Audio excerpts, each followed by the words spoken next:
There are moments in history when God raises up an unlikely hero. Not a prophet, not a priest, but a warrior.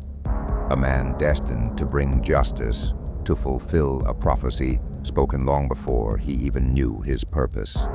Jehu was such a man. He was not born into royalty, nor was he trained in the ways of the prophets. He was a commander in Israel's army, a man of action, skilled in war. But he was also a man living in a nation drenched in sin, where idolatry and corruption had taken deep root under the rule of Ahab and Jezebel. The people had turned their backs on God, sacrificing to Baal, bowing before false gods, and shedding innocent blood. The cries for justice had gone up to heaven, and now the time had come for judgment, and Jehu was the chosen instrument of God's wrath. One ordinary day, as Jehu sat among his officers, he had no idea that by nightfall his life would be forever changed. He did not know that he would be anointed king, nor that he would drive his chariot through the streets of Jezreel like a storm of divine judgment. But God knew, and now the time had come. The camp was alive with the sounds of men talking and sharpening their weapons when a young prophet arrived. His eyes burned with urgency as he stepped forward. "I have a message for you, Commander," he said, pointing directly at Jehu. Jehu frowned but followed him into a private tent. As soon as they were alone, the prophet took a flask of oil and poured it over Jehu's head. "Thus says the Lord, the God of Israel," the prophet declared. "I anoint you king over Israel. You shall strike down the house of Ahab, for their wickedness has filled the land. And Jezebel, she too shall fall, and the dogs will devour her body in Jezreel. This is the word of the Lord." Before Jehu could even respond, the prophet fled. Jehu stood there, oil dripping from his hair, heart pounding in his chest. He had just been given a mission from God, a mission of fire and judgment. When he returned to his officers, they laughed. What did that madman want? Jehu wiped the oil from his forehead and answered, "He anointed me as king over Israel." A silence fell over the men. Then, as if struck by revelation, they dropped to their knees. One by one, they laid their cloaks before him, declaring, "Jehu is king." And in that moment, the soldier became the sovereign. The warrior became God's avenger. Jehu wasted no time.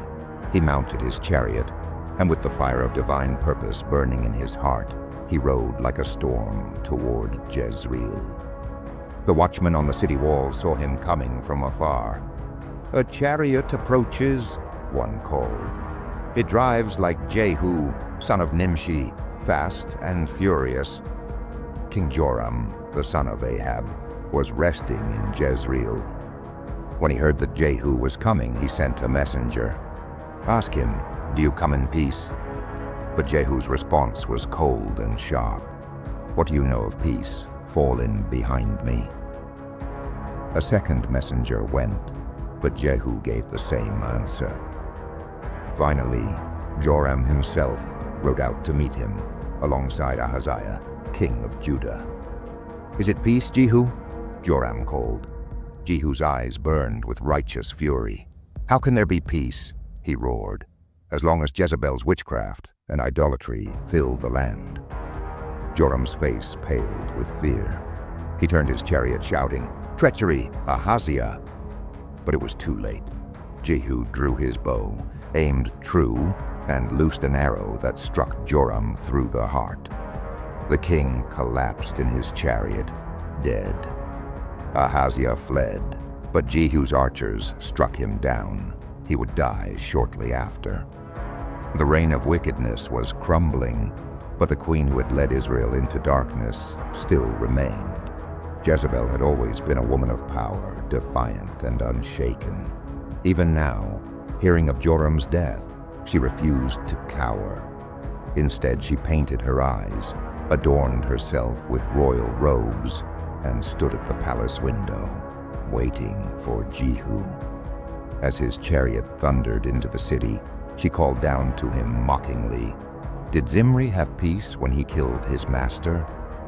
Jehu's gaze locked on her, filled with the judgment of God. "Who is on my side?" he shouted. "Who?" 2 or 3 eunuchs peered nervously from the window. "Throw her down," Jehu commanded. And they did. Jezebel's body plummeted from the window, striking the walls of the palace before she crashed onto the ground.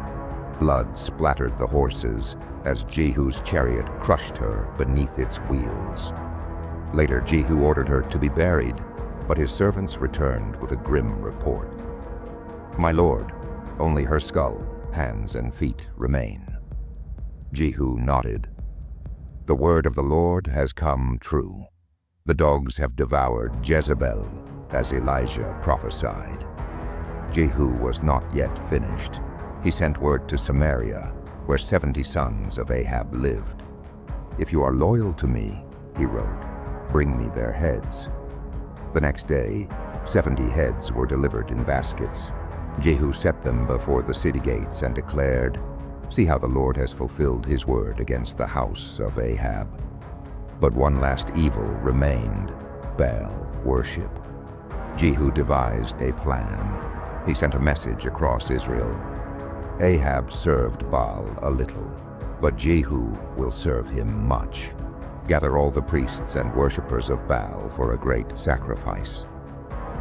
The temple of Baal filled with people, thinking they had found a new champion for their false god. But when the doors shut behind them, Jehu's soldiers entered. "Strike them down," Jehu commanded. No one was spared. The temple was burned to the ground, and the worship of Baal was eradicated from Israel.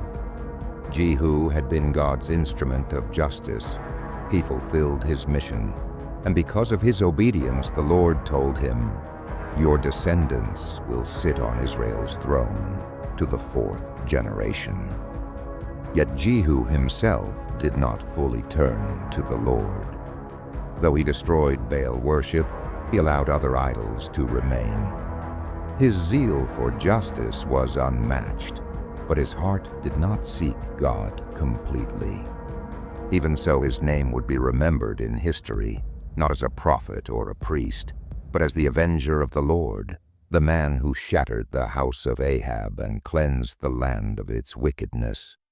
For when God calls, he does not always call the gentle. Sometimes he calls the warrior, and Jehu was that warrior.